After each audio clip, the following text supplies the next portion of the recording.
હવે નજર કરીશું વિગતવાર સમાચાર પર।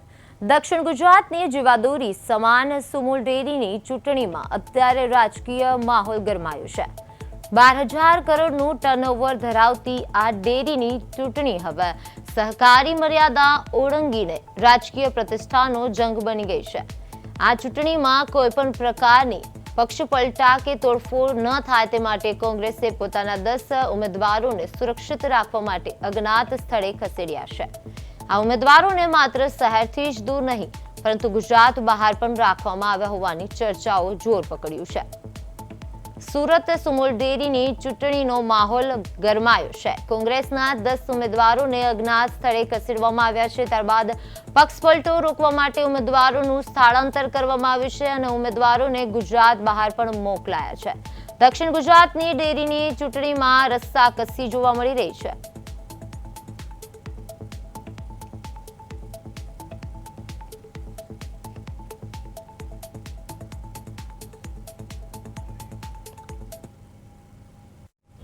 સુરત અને તાપી જિલ્લાના 2.5 લાખ પશુપાલકો ધરાવતી આ સુમુલ ડેરી સહકારી ભાવનાથી ચાલતી હતી, પરંતુ છેલ્લા 10 વર્ષથી ભારતીય જનતા પાર્ટીના મેન્ડેટવાળી બોર્ડ બેસવાના કારણે મોટા પ્રમાણમાં સહકારી સંસ્થાના જે નીતિ નિયમોનું પાલન થવું જોઈએ એના વહીવટને ચોક્કસ રીતે દિશામાં કામ કરવું જોઈએ, એને બદલે મોટા પ્રમાણમાં ભ્રષ્ટાચારમાં સામેલ વહીવટ ચાલતો હતો અને એની ફરિયાદો જે હતી એ તત્કાલીન પ્રમુખશ્રીએ માનનીય પ્રધાનમંત્રીને ફરિયાદ કરી હતી કે 1,000 કરોડ રૂપિયાનો ગેરવહીવટ એ સમયના 2015થી 20 સમયના પ્રમુખ દ્વારા કરવામાં આવ્યો છે અને આ અનુસંધાનમાં માન્ય રાજ્ય સરકારે એક તપાસ સમિતિનો અહેવાલ અંગેનો રિપોર્ટ નવસારી જિલ્લાના રજિસ્ટ્રાર મારફત મંગાવવામાં આવ્યો હતો